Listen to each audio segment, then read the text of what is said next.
तो प्रियो, आप सबको जय मसीह की। आप सबका वेलकम है मेरे यूट्यूब चैनल पर। तो आप सब जन कैसे हो? आशा करती हूँ कि आप सब जन स्वस्थ, मस्त और अच्छे होंगे। तो आज हम देखेंगे भजन संहिता 107। भजन संहिता 107 में क्या लिखा है, परमेश्वर का वचन क्या कहता है, उसके बारे में हम आज जानेंगे।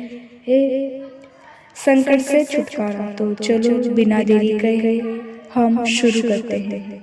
यहोवा का धन्यवाद करो क्योंकि वह भला है और उसकी करुणा सदा की है।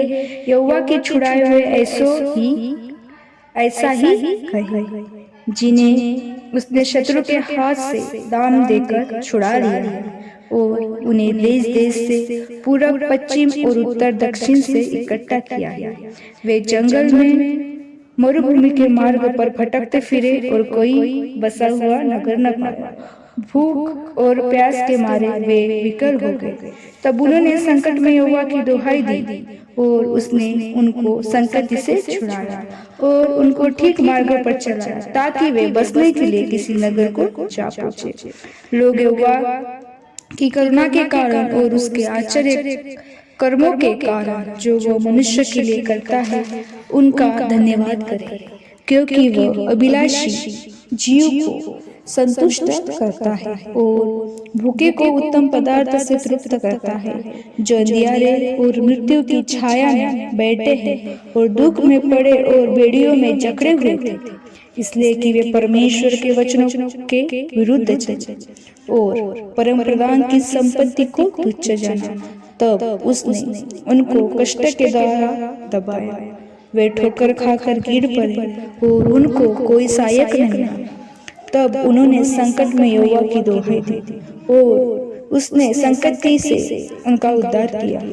उसने उनको अंधियारे और मृत्यु की छाया में से निकाल लिया और उनके बंधनों को तोड़ डाला।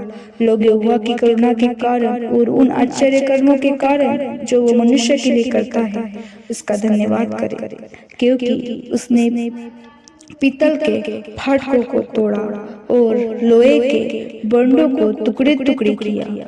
मूढ़ अपनी कुचाल और अधर्म के कामों के अनुसार अति दुखी होते हैं। उनका जी सब भांति के भोजन से मिचलाता है और वे मृत्यु के फाटक तक पहुंचते हैं।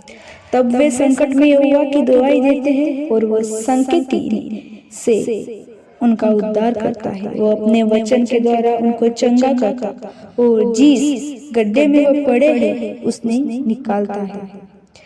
लोग यहोवा की करुणा के कारण और उन आश्चर्य कर्मों के कारण जो वो मनुष्य के लिए करता है, उसका धन्यवाद करें और वे धन्यवाद बलि चढ़ाए और जय जयकार करते हुए उसके कामों का वर्णन करें।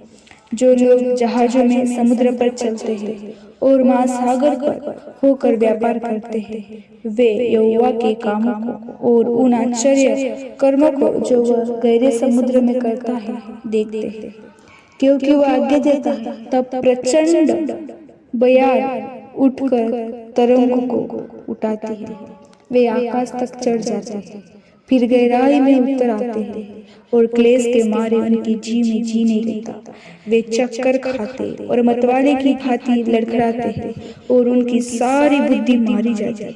तब वे संकट में यहोवा की दुहाई देते हैं और वह उनको संकट से निकालता है। वो आदि को शांत करता है और तरंगे बैठ जाती है।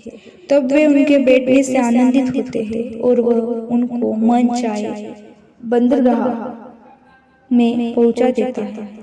लोग यहोवा की करुणा के कारण और उन आश्चर्य कर्मों के कारण जो वो मनुष्य के लिए करता है, उसका धन्यवाद करें और सभा में उसकी सहारे और पुरनियों की बैठक में उसकी स्तुति करे। वह नदियों को जल बना डालता है और जल के सोते को सूखी भूमि कर देता है।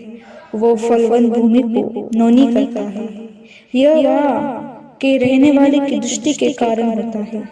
वह जंगल को जल का ताल और निर्जल देश को जल के सोते कर देता है और वहाँ वो भूमि को बसाता है कि वे बसने के लिए नगर तैयार करें और खेती करें और दाख की बारियां लगाए और भांति भांति के फल उपजाए वह उनको ऐसे आशीष देता है कि वे बहुत बढ़ जाते हैं और उनके पशुओं को भी वह घटने नहीं देता। फिर अंधेरी, विपत्ति और शोक के कारण वे घटते और दब जाते हैं और वो हाकिमों को अपना और वो हाकिमों को अपमान से लाद कर मार्ग रहित जंगल में भटकाता है। वो दरिद्रों को दुख से छुड़ाकर ऊंचे पर रखता है और उनको भेड़ों के झुंड सा परिवार देता है। सीधे लोग देखकर आनंदित होते हैं और सब कुटिल लोग अपने मुंह बंद कर देते हैं। जो कोई बुद्धिमान हो वो इन बातों पर ध्यान करेगा और यहोवा की करुणा के कामों पर ध्यान करेगा। तो इस वचन के द्वारा प्रभु आप सबको ब्लेस करे। इस वचन के द्वारा आपको बहुत बहुत आशीष मिले। आप सबको जय मसीह।